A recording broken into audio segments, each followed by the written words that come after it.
Good afternoon, one and all, and welcome to today's podcast, today being Tuesday. Yes, the podcast brought to you by Equine Devil's Advocate. It was supposed to be yesterday evening, but hey-ho, perhaps I should invest in a crystal ball. But it would be highly remiss of me not to mention the weather before we get started. Today, oh my God, glorious, sunny, warm, just fabulous. I do hope it's the same where you are. And of course, this glorious weather has brought us back out to the picnic table. Please do reacquaint yourselves with creaky tree and noisy neighbour, should he appear, and the sound of some Monday afternoon, Tuesday afternoon even, traffic. Long may it last, we say. Now, of course, the original plan, as I said, was to resume the intrigue of the story of Mary and her inappropriate attire for quadrille. But yesterday took on its own agenda. And the thing is, people, there's a different school of thought. Many have a different school of thought, but we here at Equine Devil's Advocate work very much in the vein of, how can I put it, carpe diem, seize the day, or the moment. If the moment is right to tackle a problem, then tackle it. If the moment is not, then wait, and the right moment will come. You might well be thinking, what on earth are you blathering on about? Well, it will, in time, all become clear, and these are actually case histories that I would very much like to talk you through in some depth, and we will come to that. But for now, we are paving the way in this whole journey of discovery and all that horses entail. It is a much bigger world than you may ever imagine initially. So, let us, without further ado, resume the story. A little recap, perhaps. Now, we left you last Monday in our midweek practice, the point at which Mary showed her prowess as a very speedy games pony to all of us. It was a complete surprise, except perhaps to Melanie, who, in a totally blasé way about the whole incident, in fact, in truth, I think she actually really rather enjoyed it, her pretty white pony charging around the school doing sliding stops. She, Melanie, may well have thought it great fun, but it didn't exactly fit with our quadrille routine. No, the emphasis of quadrille was teamwork and synchronicity, not winner takes all. So, Melanie's blasé lack of concern was, in fact, because she had total faith in the fact that when she changed her tack, she too would change her pony. She was adamant that Mary would once more become perfect teammate and canter beside my pony Tam in perfect synchronicity. Well, let's face it, people, who could not be intrigued to see such a thing happen? Now, also, in reference to some of your correspondence from last week, for which we thank you, it is worth me adding a tad more fact to this particular part of the story. You see, a number of you thought ahead and mentioned the difference of saddles, jumping as opposed to dressage, and yes, they do, of course, put the rider in a completely different balance, a different position of the body, of the seat, and of the leg. And exactly so. They are meant to do it. That is what they are designed for, and an awful lot of research has gone into that development. That would, of course, be considered rather a large clue for any horse to better understand its job of the day. But the interesting fact here in this timeline, children did not, as a rule, have multiple saddles.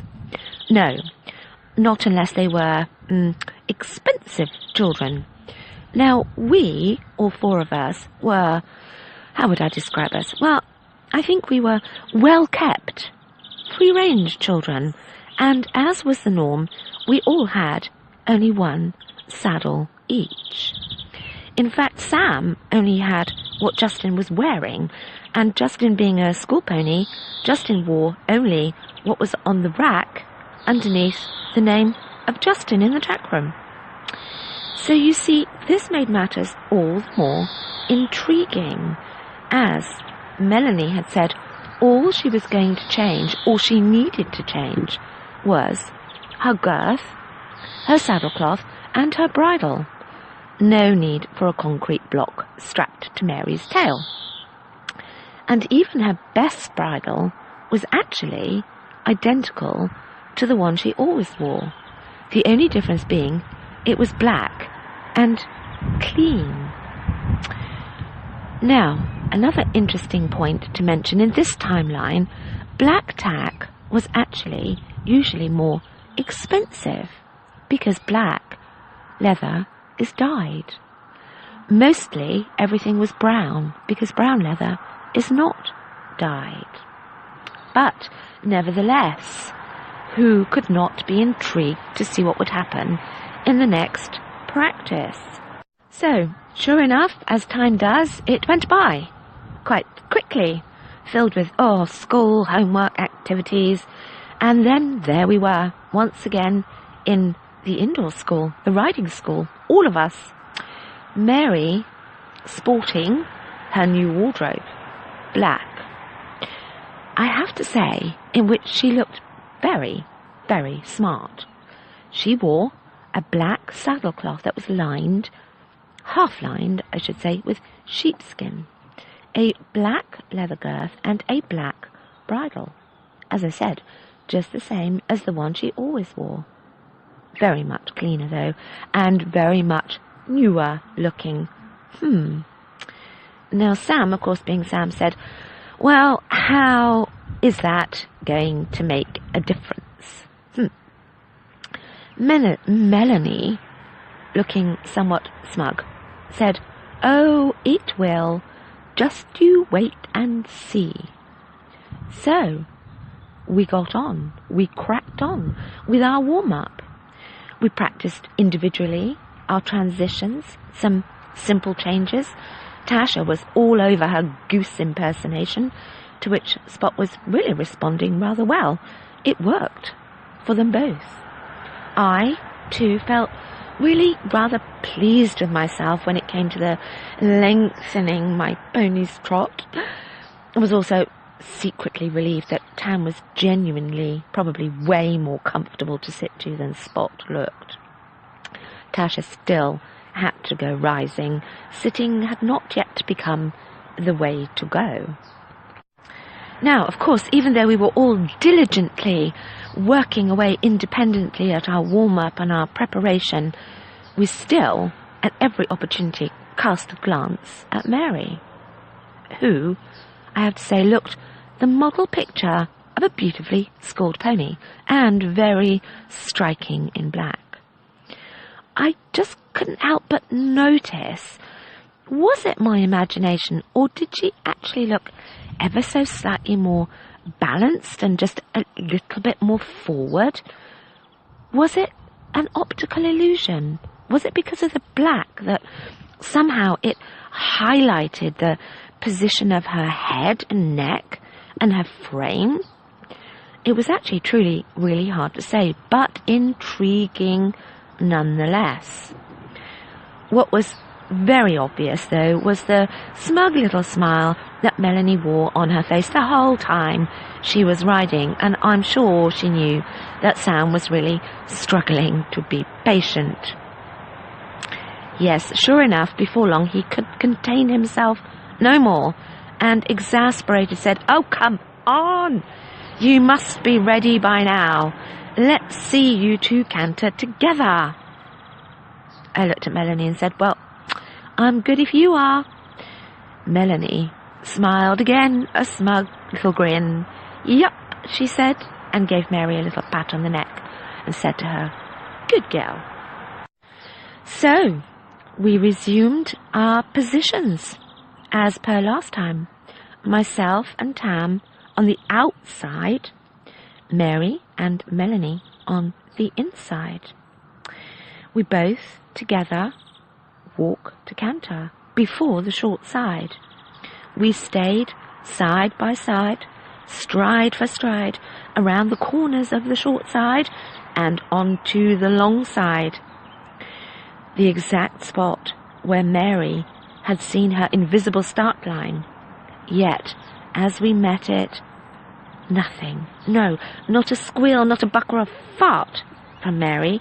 There she was, still exactly beside me. Well, black tack has magical powers.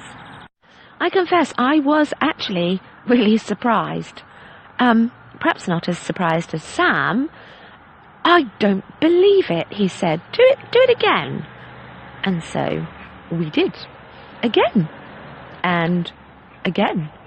And yes, angelic Mary, no longer games pony, no, now dressage pony through and through.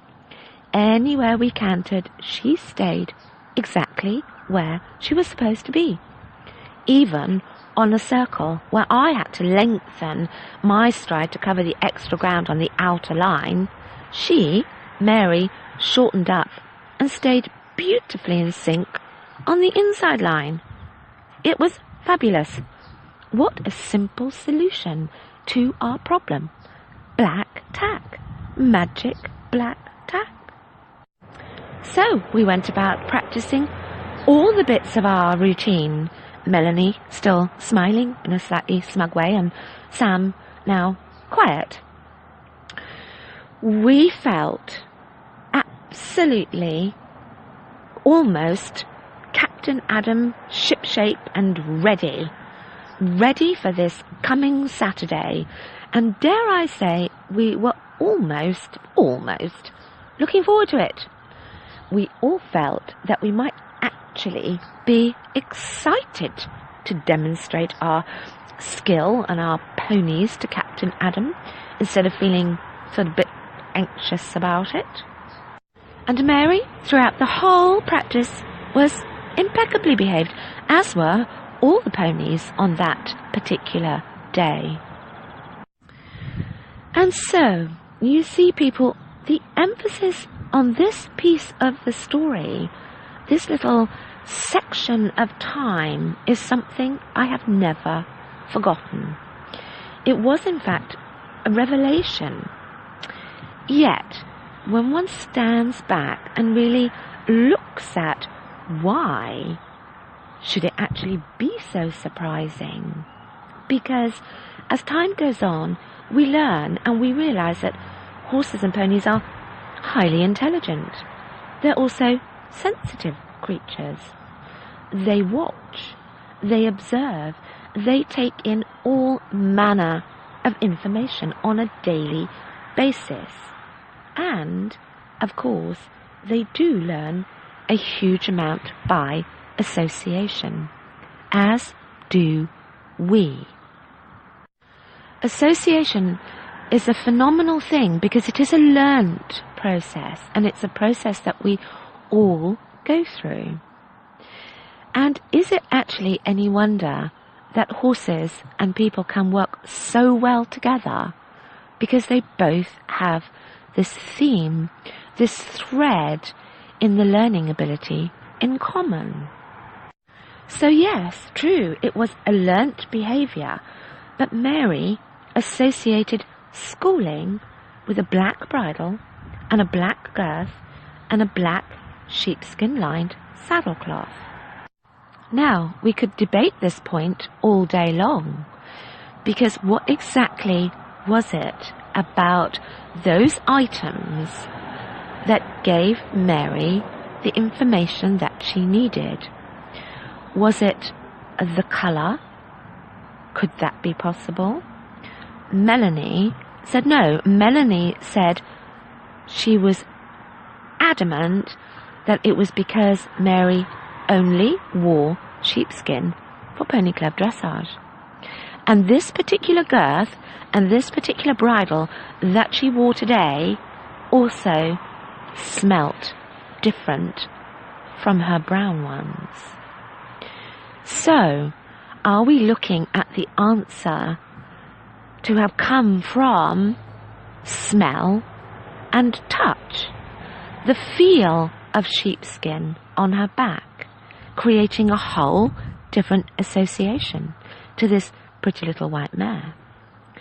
Does that mean then Mary is more intelligent than another horse, or more educated than other horses or ponies, or more adept at association, or given more opportunity to explore her ability to learn from association? Yes, people, it's another big old question. But just play around with that idea. Think of your own experiences and look at where your horse recognizes something in you or in somebody else, even if it doesn't belong to that person, by association. The most obvious one that people talk about and freely accept is, oh, it's the food. They associate you with food. But how does that pan out when the person that works with the horse or rides the horse or educates the horse is not the person that feeds the horse? How does it pan out when the person that tacks up the horse is not the person that rides the horse? Where do these associations start to come into play? And how quickly have you seen a horse or a pony adapt and learn new ones, or stick to its old ones, its familiar ones, its long-standing associations? Maybe that boils down to, I only ride out with this other horse or this other pony, which then comes into, is the horse nappy? Is the horse herd-bound? I hate that expression. That's why I was struggling to think of another one to say. But you see how these associations can start to take on a whole other theme. But they begin by an association, a learned association. Some of them, yes, it becomes something that works against us so that we don't like it. In the case of Mary, we thought it was fabulous. So yes, people, an enormously big question today, but let's break it down to a sort of like an answerable question. www.equinedevilsadvocate.com. The question would be, can horses learn by association of their own volition? It's their own capacity, or is it something that they learn from us? They learn that ability from us and then utilize it with us. If you go to our website, Hot Stuff, you'll find perhaps a clearer explanation on his page, and Biscuit another on his page, and of course Koya, the man in the middle. I'm not sure. But please do give it some considerable thought, because it may well create some clarity for you and aid you in a progressive forward step, if not now, but possibly in the future. So yes, we hope to plant the seed of thoughts in your mind, and this actually is a topic we very much want to discuss in a lot more depth. And hopefully we will start this coming Friday. That is, if unforeseen crazy days allow. But until then, thank you so much for your patience, and wherever you are, whatever you're doing, please do take care, and we will of course speak very, very soon.